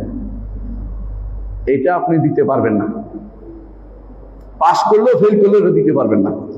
এটা দিলে আপনি মুশরিক হয়ে গেছেন। বুঝে আসছে কথাটা? তাহলে আপনি যদি হাদিসে আছে আল্লাহ আনুগত্য করার কোনো মানত করে এটা পূরণ করতে হবে। আর যে ব্যক্তি অবাধ্যতার কোনো মানত করে, শিরকের কোনো মানত করে, এটা করতে পারবে না, এটা করতে পারবে না। পাইলো কি না পাইলো এটা সে করতে পারবে। আর যদি কোনো সে আনুগত্যের কোনো মানত করে, আনুগত্যটা করবো কিন্তু কাজটা তার খারাপ ছিল, আনুগত্যটা করতে হবে। কাজ খারাপ ছিল, গুনাহকে আলাদা পাবে, ডবল ব্যাপার, বিপদে আছেন। মূলত মানত করতে শরীয়ত বলে না। মানত মানুষ কেন করে বলেন তো? অবলম্বন খুঁজে মানুষ একটা। মানুষ মনে করে ছেলে তো ভালো হচ্ছে না, শরীর তো ভালো হচ্ছে না, কি করা যায়, সঙ্গে সঙ্গে মনে করে মানত একটা অবলম্বনটা ধরলে বোধহয় আমার কেল্লা হতে, কিন্তু মানতে তাকে ভালো করে না। যেটা তাক দিয়ে লেখা আছে এটাই হবে, মানতে একটু আগায় দেয় না। মানতের দ্বারা তার কোনো উপকার হবে না। অনেকে মনে করছে আমি মানত করলে আবার ছেলেটা ভালো হয়ে যাবে, কথা ঠিক না, এটা একটা ভুয়া। এই মানত করলে কোনো উপকার আসবে না, কিছু উপকার নিয়ে আসবে। রাসূল বলছে লা ইয়াতি বিখায়র, কোনো কল্যাণ নিয়ে আসে না। এই জন্য মানত করাটা ঠিক নয়, কিন্তু মানত পূরণ করার কথা কোরআনে আসছে।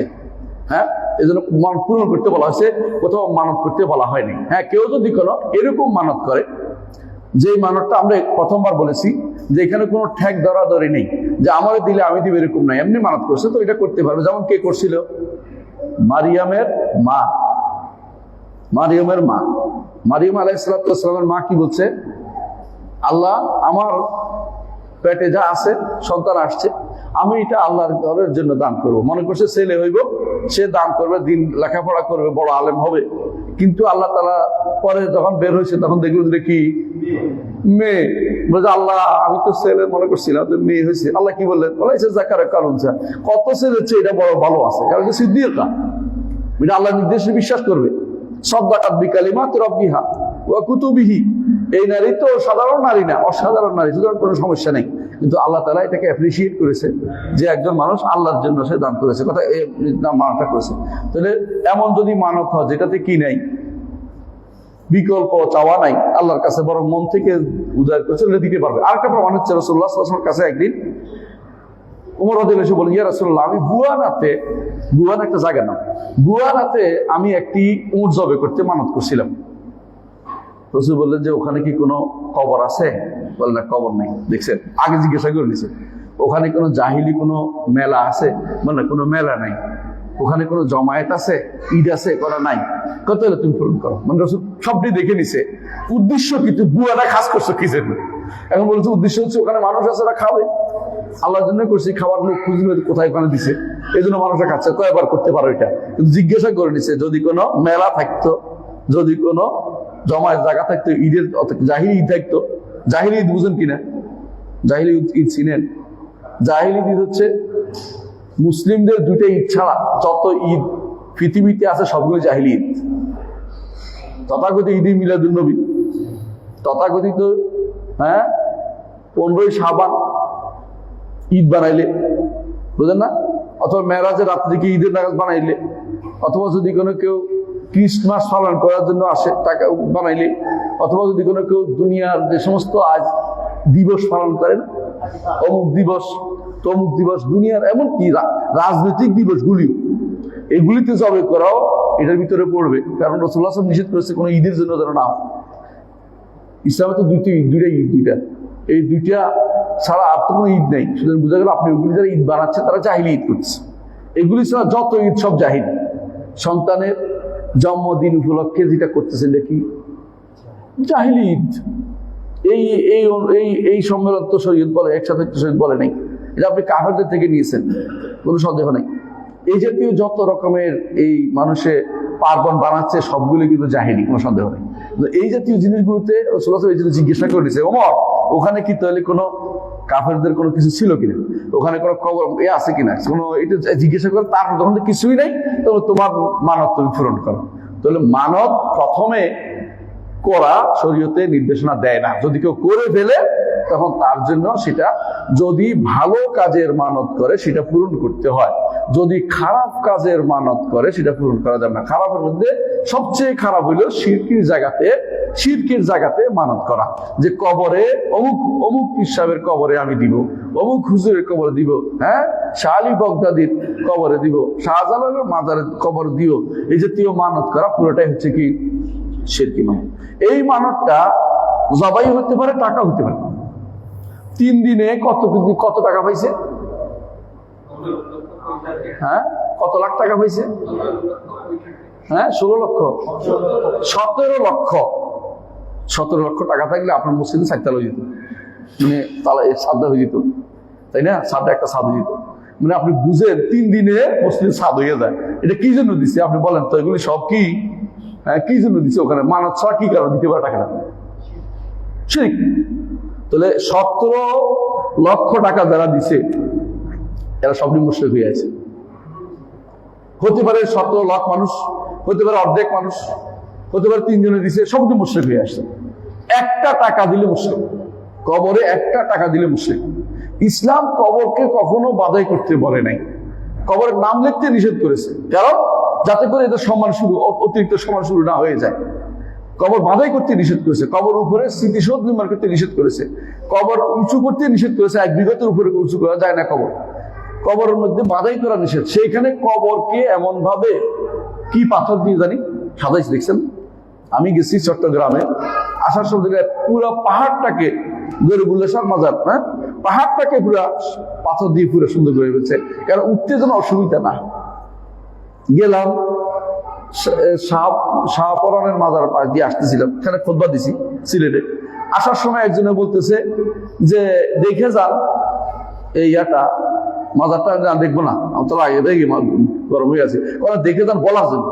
তার কথা ঠিক, দেখে তো নিচে দিয়ে যাওয়ার সময় দেখলাম যে লেখা আছে টাকা হাতে হাতে দিবেন না। কোথায় দিবেন? বক্সে দিবেন। মানে বক্সে দিলে জায়েজ, হাতে দিলে না জায়েজ, বুঝছেন তো? মানে মনে করছে যে বক্সে দিলে বুঝি, হাতে দিলে অন্য জায়গায় চলে, বক্সে দিলে ঠিকই শাহজালাল পেয়ে যাবে, শাহপরান পেয়ে যাবে, মানে তার কবরের ভিতরে চলে যাবে। এটা আর উপরে কারণ সরাসরি ওখান থেকে লাইন করা আছে, কবর চলে যাবে, কবর ভিতরে চলে যাবে। আর তিনি সেটা দিয়ে কি করবেন? মাছ মুরগি কিনে কিনে খাবেন, তার শরীরে দুর্বলতা কাটিয়ে উঠবেন, দোয়া ইবাদত বেশি করে করতে পারবেন। কবরের ভিতরে তার খুব সমস্যা হচ্ছে, হ্যাঁ, কিছু নাই, খাবার দাবার নাই, অনেক বিপদে আছে, তার জন্য টাকা দিয়ে আসছেন আপনি। মানে এই চিন্তা ভাবনা মানুষের ভিতরে করে। আমাদের দেশে এখনো বিশ্বাস করো, মানুষ এখনো ইসলামের কাতারে ঢুকে নেয় অনেকেই। যারা এই গাড়ি নিয়ে ঘন্টার পর ঘন্টা যাচ্ছে, ঘন্টার পর ঘন্টা যাচ্ছে গাড়ি নিয়ে, শাহপরান, শাহজালাল এই সমস্ত জায়গায় যাচ্ছে, এরা ইমান হারা হয়ে আসছে, যাচ্ছে কিছু পাওয়ার আশা, এমনি না, সন্তুষ্টির আশা যে ওলি আল্লাহ আমার উপর সন্তুষ্ট হবে। এটা যে ব্যক্তি মনে করছে, ব্যক্তি ইমান হারা হয়ে গেছে। কারণ কবরের জন্য কোনো কিছু ইসলাম বরাদ্দ করে নাই। কবরকে শুধু কবর হিসেবে রাখতে বলা হয়েছে, কবরস্থানে কবর দিতে বলা হয়েছে। আর আমরা কবরকে আলাদা করে এটাকে মাজার বানানোর জন্য আলাদা করতেছি। একা একা গোলাপ শাহ মাজারটা যদি কোনো আপনাদের ইয়াতে নেওয়া হইতো, আজিমপুর নেওয়া হইতো, সবচেয়ে ভালো হইতো না? কি সুন্দর একটা জায়গা নষ্ট হয়ে গেছে ওখানে। আর দেখবেন যে ওখানে চোখের পানি ফেলতেছে অনবরত। ওখানে ডেকসি চালু আছে, বিরাট বিরাট ডেকসি, এগুলি সবই শিরক, কোনো একটু শিরকের চেয়ে কম নাই, শিরকের চেয়ে কম কিছুই না, পুরোটা শিরক হচ্ছে। এই শিরক হচ্ছে আপনার জীবন নষ্ট করে দিবে, দুনিয়া ও আখিরাতে আপনাকে সবকিছু বরবাদ করে দিবে। সুতরাং যারা এই জাতীয় শিরক করতেছে, এরা মূল কারণ হচ্ছে এরা ইসলাম বুঝে নাই, দিন বুঝে নাই, এই জন্য তারা মানত করে চলেছে। কথা কি বুঝছেন? এই মানত ভয়াবহ গুনার কাজ। যদি কোনো কেউ আল্লাহ ছাড়ানো কারোর জন্য করে মানত, আল্লাহ ছাড়ানো কারোর জন্য শিরিক হয়। কিন্তু আল্লাহ মানত করতে বলে নাই কেন? এমনি আল্লাহ দান করে চাইলে মানত করে ঠেক ধরা ধরে, এটা আল্লাহ তাআলার কাছে পছন্দ জিনিস না। এই জন্য এই জিনিসটা উচিত নয়। আল্লাহ তুমি দিলে আমি দিব, এটা ইসলামের কোনো নীতির ভিতরে পড়ে না। এটা ইমানদার কোনো বলতে পারে না। ইমানদার সবসময় চাইবে আমি দিব, আল্লাহ খুশি হয়ে আমাকে দিবেন। কিন্তু এটা বলবেন আল্লাহ আপনি আগে দেন, আমি পরে দিব, এই জাতীয় জিনিসটা খুব খারাপ জিনিস। কথা বুঝছেন? জি, আল্লাহ তাআলা কি বলছেন? যে যারা প্রশংসা করছেন ইমানদারদের, যে ইমানদাররা কি করে? কোনো মানত করে সে পূরণ করে। মানত এমনি করতে বলে না, কিন্তু করলে পূরণ করে তারা। কারণ ওটা ওয়াদা তো, মানত হচ্ছে নিজের উপরে নিজে জোর করে চাপাই দিচ্ছেন, কিন্তু ওয়াদা করলে পূরণ করতে, এই জন্য ওয়াদা হিসেবে আপনি এটা পূরণ করবেন। কারণ আপনি যেন আল্লাহর সাথে কৃত ওয়াদা আপনি ভঙ্গ না করেন। এবং এই যে আপনি যে ওয়াদা নিজের উপরে বাধ্যবাধকতা নিয়ে আসছেন, এটা এখন আপনার জন্য এটা একটা বাধ্যতামূলক কাজ হয়ে গেছে, আপনাকে আদায় করতেই হবে, কারণ আপনি এটা অন্যায় করেছেন। এখন যদি কেউ দিতে না পারে, একজন মানুষ আছে মানত কিভাবে করে জানেন? জীবনেও করতে পারবে না। যদি আমি আর এই কাজটা হয় তো আমি সারা জীবন রোজা রাখবো, পরে দেখা যায় আর পারে না। শরীয়তের বিধান কি? হ্যাঁ, কাফারাতুল ইয়ামিন, শপথের কাফারা দিবে। সে কি দিবে? শপথের কাফারা দিবে। যদি না পারে, যতটুকু পারে ওটুক করতে হবে। মানে যখন পারে না তখন দিতে হবে। এই নয় যে আমি করবো না, তা না, আপনি মানত পূরণ করার চেষ্টা করে যেতে হবে। যখন আর পারতেছেন না তখন কি করবেন? কাফারাতুল ইয়ামিন দিবেন, অর্থাৎ শপথের কাফারা। শপথের কাফারা কি? শপথের কাফারা কি? 10 জন মিসকিনকে খাবার খাওয়ানো, তারপরে অথবা 10 জন মিসকিন কাপড় দেয়া, অথবা 10 জন মিসকিন কাপড় দেয়া, অথবা 3 দিন সওম পালন করা পর পর। মাঝখানে কোনো ভাঙ্গা দিতে পারবেন না। মানে আপনি ধরেন সোম মঙ্গল বুধ এরকম, রবি সোম মঙ্গল এরকম, মাঝখানে বাদ দিতে পারবেন না। এরকম 3 দিন সওম পালন করা। এই যদি করেন তাহলে আপনার এই এটারও একটা কাফারা আছে। মানত যদি উল্টা পাল্টা করছে, তো বোঝা গেল মানত মূলত মৌলিক কোনো কাজ নয়, দেখো কিন্তু এটা ইবাদত হচ্ছে, পূরণ করাটা ইবাদত, মানত পূরণ করাটা ইবাদত। এই হিসাবে মানতের একটা প্রকার হিসেবে উল্লেখ করেছে, ইবাদতের একটা প্রকার হিসেবে উল্লেখ করা হয়েছে যে এইটা যদি করা হয় কেউ এটা অবশ্যই কি করতে হবে, পূরণ করতে হবে। তো সুতরাং যে ব্যক্তি মানত করবে শিরকের জন্য সেটা পূরণ করবে না, যে ব্যক্তি মানত করবে ঈমানিয়াত আল্লাহর জন্য সেটা পূরণ সে করবে। কিন্তু যেখানে শিরকি কোনো কাজ সেখানে পূরণ করা যাবে না, বরং এটা পূরণ করলে সে মুশরিক হয়ে যাবে, এটা পূরণ করলে সে কি হয়ে যাবে, মুশরিক হয়ে যাবে। এই জন্য কোনো কবরের জন্য, ইব্রাহিম আলাইহিস সালামের জন্য অথবা রাসূলের জন্য অথবা আহলে বাইতের জন্য এই জাতীয় কোনো মানত করা শরীয়তে জায়েজ নেই। মসজিদে আমরা অনেকে মানত করি না, মসজিদে 10 টাকা দিব, এটার ভিতরে পড়বে না কেন? মসজিদ তো আল্লাহর ঘর, আল্লাহর জন্য দেয়া হয়, কথা বুঝছেন কিন্তু আল্লাহর জন্য, আল্লাহকে খুশি করার জন্য মসজিদ আসলে আপনি দেওয়ার জন্য তো কোনো কিছু লাগবে, জায়গা লাগবে, জায়গাটা হলো মসজিদ তো আল্লাহ, হ্যাঁ, অথবা মাদ্রাসা আল্লাহর সেখানে দিতে পারবেন। এখানে কবর নাই, মাজার নাই, ব্যক্তি কোনো উদ্দেশ্য না, উদ্দেশ্য কি আল্লাহ, আল্লাহ তাআলার উদ্দেশ্য। কিন্তু যদি কোনো উদ্দেশ্য হয় যে এখানে নেককার বান্দারা উপস্থিত হয়েছে ওদের জন্য মানত করলাম, তাহলে শিরক হয়ে যাবে। অথবা ওলি আল্লাহর এখানে মাজার, এখানে ওলি আল্লাহরা বসে আছে, হ্যাঁ, ওলি আল্লাহ কারা বুঝছেন তো জীবনে সাফ টাফ হয়নি, সারাক্ষণ কি খায়, গাঁজা খায়, ওদের জন্য মানত করছিল, আপনি মুশরিক। হ্যাঁ, গোসলও করে না, হ্যাঁ, গোসল দুর্গন্ধে আশেপাশে হাঁটা যায় না। জটালি বাপ বহুত এখানে বসে আছে, জটালি বুঝেন তো, চট নিয়ে বসে আছে, জট। আমাদের ঢাকার এক পাশে আছে জটালিমা, মাজার জটালিমা, মানে তার মা এটা জট আছে, এটা মা হয়েছে জটালিমা। তো জটালিমা আপনারা কি করে এরকম জট বাড়াই থাকে, জীবনে পরিচ্ছন্ন হয় না, উপরে নিচে কত লোম যে আটকে রয়েছে আল্লাহ জানে, খবিসগুলি এইগুলির পিছনে বলে বড় টাকা ব্যয় করে। এগুলো যদি কেউ করে, এরকম মানত করে, সে ব্যক্তি কি হয়েছে, মুশরিক, শিরক করতেছে। কথা বুঝছেন?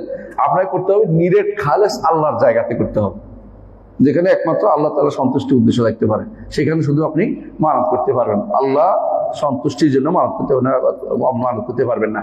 সুতরাং এটা হচ্ছে আরেকটি দাস, যেটা আমরা বুঝলাম যে আল্লাহ ছাড়া কারোর জন্য মানত দেওয়া যাবে না। এর মাধ্যমে আমরা কয়েকটি আলোচনা করেছি যেগুলি আর্থিক ইবাদতের। এর বাইরে আর্থিক ইবাদত আর কি আছে? হজ আল্লাহর জন্য করবেন, কথা বলছেন, যদি কেন আপনি মানত দেখেন। আবার দেখেন আর্থিক ইবাদতের মধ্যে আরো আছে দান করা, এগুলি আল্লাহর জন্য শুধুমাত্র করবেন। দুনিয়ার, হ্যাঁ, যাকাত, এগুলি হ্যাঁ আর্থিক ইবাদত, এগুলি একমাত্র কার জন্য? আল্লাহর জন্য করবেন। কাউকে খুশি করার জন্য করলে আপনার শিরক হয়ে যাবে। আল্লাহকে খুশি করার জন্য শুধুমাত্র করতে হবে, এটার মধ্যে কোনো শরীকও করা যাবে না, যে আল্লাহ খুশি হবে, হুজুর ওলি আল্লাহ খুশি হবে, এটা করলেও শিরক হবে, এটাও করা যাবে না। একমাত্র খালেস ভাবে আল্লাহর জন্য করতে হবে, কোনো কিছুকে অংশীদার বানানো যাবে না। রাসূলুল্লাহ সাল্লাল্লাহু আলাইহি ওয়াসাল্লাম বলেছেন হাদিসে কুদসিতে, আল্লাহ তাআলা বলেন যে আনা আগনা শুরাকা আনি শিরক মান আমিলা আমালান আশরাকা ফীহি মাই গায়রি তারাকতুহু ওয়া শিরকাহু। আমি সমস্ত অংশীদার অংশ নেওয়া থেকে পবিত্র। আল্লাহ তাআলা কোনো অংশীদার অংশ নেয় না। আমরা কি করি? আমার অংশ আমার ঠিক করে দে, তোর অংশ তুই লইয়া যা। আল্লাহ তাআলা বলেন যে না, আমি অংশ নেই না, আমাকে দিলে পুরোটা দিতে হবে।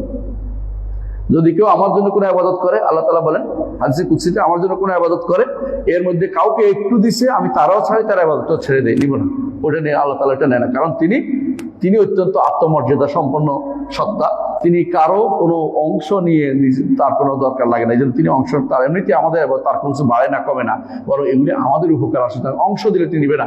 আল্লাহর জন্য পুরো সালাতটা দিতে হবে। সালাতের মধ্যে যদি কোনো আপনি কি দেন, একটা অংশ মুতাল্লি সাহেবের জন্য দেন, হ্যাঁ, তাহলে পুরোটাই গেছে মুতাল্লি সাহেবের কাছে চলে গেছে, আল্লাহর কাছে আর যায়নি। হ্যাঁ,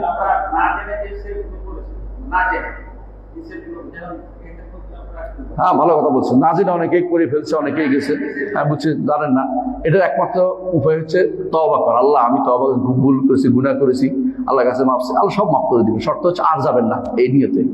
আবার গেলে আবার সব বরবাদ হয়ে যাবে। না জেনে করলে যে বরবাদ হবে না তা না, বরবাদ হয়েই যাবে। অনেকে আছে বলছে আমি জানতাম না, বরবাদ হয় না, এটা না, বরবাদ হয়ে গেছে। আপনার আমল সব বরবাদ হয়ে গেছে না জেনে করলো, কারণ জানার সুযোগ ছিল। যদি না জানার সুযোগ কারণ আছে, এটা আপনি এমন দেশে বাস করেন যেখানে ধরেন কোনো আলেম নাই, হুজুর নাই, জিজ্ঞাসা করতে পারেন নাই, হ্যাঁ, যেখানে কিতাব নাই, কোরআন নাই, যেমন ধরেন উত্তর কোরিয়া, অথবা ধরেন চাইনিজদের কোনো এলাকা যেখানে মুসলিমদের বসবাস নাই, অথবা ধরেন এক্সকিমোদের দেশে, অথবা ধরেন এমন কোনো দ্বীপে যেখানে কোনো মুসলিমদের বসবাস নাই, সেখানে হলে আপনার না জানার রোজার উপর আল্লাহ ব্যবস্থাপনা নেবেন, আমরা এটা কিছু বলবো না। কিন্তু মুসলিম কমিউনিটির সাথে আছে, কাছাকাছি আছে, জানার সুযোগ আছে, তাদের এই না জানার কোনো ওজোর চলবে না। এই জন্য আপনার আগের আমল সব বরবাদ হয়ে গেছে, কিন্তু আমার তওবা করছে, সামনের আমলগুলি আল্লাহ তাআলা কবুল করবেন। আর যদি নিয়ত থেকে যায় যে আমি আবার সুযোগ পেলে আবার শাহজালাল মাজার জিয়ারত করতে যাবো, আবার কোথায় যাব? শাহ গরিব নেওয়াজ। কোথায়? গরিবের নেওয়াজ বুঝেননি? গরিবের লালন পালন করে আর কি। আর আল্লাহ কারা লালন করে? তাহলে গরিবের দেখাশোনা শুধু তিনিই করেন, তা আমরা করা ধনী, আমার ধনী কিন্তু গরিবের দেখে আল্লাহ বাঁচাইছে, মানে ধনীদেরকে তাহলে কি আল্লাহ দেখে আর গরিবের উনি দেখে না? আউযুবিল্লাহি মিনাশ শাইতানির রাজিম। এই যে চিন্তা ভাবনা যে আপনার থাকে যে সুযোগ পাইলেই আজমির, সুযোগ পাইলেই বাগদাদ, সুযোগ পাইলেই আমি কোথায় যাব? হ্যাঁ ওই যে কোথায় শাহজালাল মাজার ইয়ামানি দেশে যাবো, সিলেট যাবো, তাহলে আপনি কিন্তু সারাক্ষণ শিরকের ভিতরে আছেন। কারণ আপনার সন্তুষ্টি আল্লাহর জন্য হচ্ছে না। কোন কবরের কাছে যাওয়ার জন্য কোনদিন আপনি যেতেই পারবেন না, গেলে হারাম হবে, আর চাইলে তার সন্তুষ্টি চাইলে শিরক হয়ে যাবে। এই জন্য কবরগুলি আমাদের জন্য বড় ধরনের বাধা তাওহীদের পথে, এই মাজারগুলি বড় ধরনের বাধা। আমাদের সমাজে বেশিরভাগ মানুষ মাজারের ব্যাপারে তাদের দুঃখ এটাই যে টাকাগুলি কই যায়, সরকারের দুঃখ এখানে টাকাগুলি কই যায়, বুঝেন না? টাকাগুলি সরকারের ফান্ডে যায়, ঠিক আছে, যদি মাজারের খাদেমের ফান্ডে যায় তাহলে অসুবিধা। আমাদের কাছে দুটোই অসুবিধা। আমাদের কাছে কার ফান্ডে গেলে বড় কথা না, মাজার একটা টাকা দিলে শিরকের একটা আখড়া রচিত হইলো, কথা বুঝেন কিনা? আপনার আমার চিন্তা থাকতে হবে এগুলিকে উদ্ঘাটনের। আমি দেখলাম কয়দিন ধরে শুধু তাকেই দেখলাম, চেয়ে চেয়ে দেখলাম, মনে কিছু বলার ছিল না, দেখলাম যে সবাই দুঃখ করতেছে যে অমুকের কারণে মাজারের লোকের বন্ধ হয়েছে, অমুকে বলছে এটা সরকারি হিসাবে আসছে, মানে টাকাটা যদি সরকারি হিসাবে আসে তাহলে জায়েজ হয়ে দেখবে, টাকাটা যদি কোনো মাজারওয়ালার হিসাবে যায়, মাজারের খাদেম তাহলে না জায়েজ হবে। আমরা বলতেছি টাকাটা যদি উসুল না হয়, কোনো টাকা না দেওয়া হয়, এটা ব্যবস্থাপনা করতে হবে। শাহজালাল রহমতুল্লাহ আলাইহি মারা গেছে আজ থেকে কত বছর আগে? ধরেন 700 বছর, 700-800 বছর ধরেন, আমি হিসাব সূক্ষ্ম হিসাব নাই করলাম, 700-800 বছর ধরে শিরকের আখড়া তৈরি হয়েছে। এটা উচিত হবে দূর থেকে শুরু করে 5 কিলোমিটার দূর থেকে বেড়া দিয়ে বন্ধ করে দেয়া, যেখানে কেউ যাওয়ার দরকার নাই। ওর মাজার জিয়ারতের কোনো সিস্টেম চালু করে ইসলাম ছিল না কোনোদিনই। মাজার জিয়ারতের সিস্টেম ইসলাম কোনোদিনই ছিল না, এটা মানুষ আবিষ্কার করেছে। আপনার দায়িত্ব কি? মাজার জিয়ারতের সিস্টেম করবেন না। আপনার দায়িত্ব কবর জিয়ারত আছে, বাবার কবর, মায়ের কবর জিয়ারত করে অসুবিধা কোথায়? তোমার আত্মীয় স্বজন কবর জিয়ারত করো, যেটা তোমাকে আখিরাতের কথা স্মরণ করিয়ে দিবে, দুনিয়া বিমুখ করবে, তাদের জন্য দোয়া করবে, কাজে লাগবে এই গরিব মানুষরা, এবং তুমি সুন্নত পালন করবে, সব হয়ে যাবে তুমি যদি কোনো তোমার বাবার কবর জিয়ারত করো। এটা না করে তুমি কোথায় গেছো? শাহজালাল কবর জিয়ারত করতে। শাহজালাল কবর জিয়ারতের জন্য মুক্ত করে দেওয়া উচিত হবে না, এটা বন্ধ করে দিতে হবে। শুধু একটা বললাম, শুধু শাহজালাল শাহবলতের সবগুলি সমস্ত মাজারগুলি থেকে মানুষকে তাড়িয়ে দিতে হবে, পুলিশ রাখতে হবে, যেগুলি এখানে কেউ আসতে তাকে পিটিয়ে লম্বা করতে হবে, তাহলে দেখবেন যে সোজা হয়ে গেছে মানুষ। এদেশে মানুষ তাওহীদের উপর থাকবে, শিরক মুক্ত হবে। এইটা বন্ধ করবেন না আর আপনি ইসলাম কায়েম করবেন। আপনি ইসলাম কিভাবে কায়েম? ইসলাম তো আসেই নেই, মাথার ভিতরে তো ইসলাম ঢুকেই নেই এখনো। এদের অধিকাংশই মনে করে এখনো যে এগুলি সম্পর্কে, এগুলি অধিকাংশ মাথার ভিতরে এটা ঢুকে আছে যে এগুলি এরা এদেশে ইসলাম আছে, ভালো হয়ে গেছে, এদের কবর মাজার কি শুরু হয়েছে এগুলির মধ্যে। মানে আপনাকে বুঝতে হবে যে কেউ কোনো ভালো কাজ করলেই এটার পুরস্কার এটা নয় যে তার কবরকে আমি মাজার মান্যতের জায়গা বানিয়ে ফেলবো, বরং আমার দায়িত্ব হচ্ছে ওদের জন্য দোয়া করা। কি দোয়া করবো? রব্বানা ইগফির লানা ওয়া লিইখওয়ানিনা আল্লাযিনা সাবাকুনা বিল ঈমান ওয়া লা তাজআল ফি কুলুবিনা গিল্লাল লিল্লাযিনা আমানু রব্বানা ইন্নাকা রাউফুর রাহিম। আল্লাহ এদের যা করেছে এদের উত্তম সওয়াব জাযা আপনি দেন, আপনি ছাড়া কেউ উত্তম জাযা দিতে পারবো না। আমি দুনিয়ার বুকে টাকা দিলে কাজ হবে না, কারণ এই টাকা তাদের কাছে যাবে না, তারা কিছুই পায় না, উপর থেকে কোনো কিছুই যাবে না। তাদের জন্য দোয়া করলে কাজে লাগবে, তাদের জন্য দান করলে, আল্লাহর রাস্তায় দান করলে ওখানে নয়, আল্লাহর রাস্তায় মসজিদে মানুষের দান করলে যে আল্লাহ ওনার শাহজালাল উপকার হোক, তাহলে উপকার হবে। কিন্তু আপনি যদি ওখানে দান করেন তাহলে আপনি শিরকের ভিতরে করলেন, কারণ ওখানে দানের জায়গা নয়। কথাকে বুঝাতে পারছি? কবর সন্তুষ্টের জন্য একটা টাকা দিলে আপনার সারা জীবন আমল বরবাদ হয়ে যাবে। আল্লাহ আমাদের বুঝাতে তৌফিক দান করেন। আজকে আমরা একটুকু থাকবো না, একটু পড়ি, সময় শেষ। তাহলে আমরা আগামী ক্লাসে ইনশাআল্লাহ আমরা দ্বিতীয় মূলনীতিতে যাবো। দ্বিতীয় মূলনীতি কি বুঝছেন? আমরা প্রথমে বলছি আল্লাহকে চিনতে হবে, তাই না? আল্লাহকে চিনার ব্যাপারে যতটুকু দরকার একটু আলোচনা করেছি, আল্লাহর ইবাদত, রবকে চিনতে হবে। দ্বিতীয়ত ইসলাম কি জানতে হবে, তাই না? তিনটি মূলনীতির মধ্যে একটা মূলনীতি পড়া শেষ, আর দুইটা বাকি আছে। ইসলামকে জানতে হবে, তারপর একটা হচ্ছে নবীকে জানতে হবে। ইনশাআল্লাহ দ্বিতীয় মূলনীতি আগামী ক্লাসে আমরা আলোচনা করবো। সুবহানাকাল্লাহু ওয়া বিহামদিকা আশহাদু আল্লা ইলাহা ইল্লা আনতা আস্তাগফিরুকা ওয়া আতুবু ইলাইক। আসসালামু আলাইকুম ওয়া রাহমাতুল্লাহি ওয়া বারাকাতুহু। কে জানে বলছিলেন?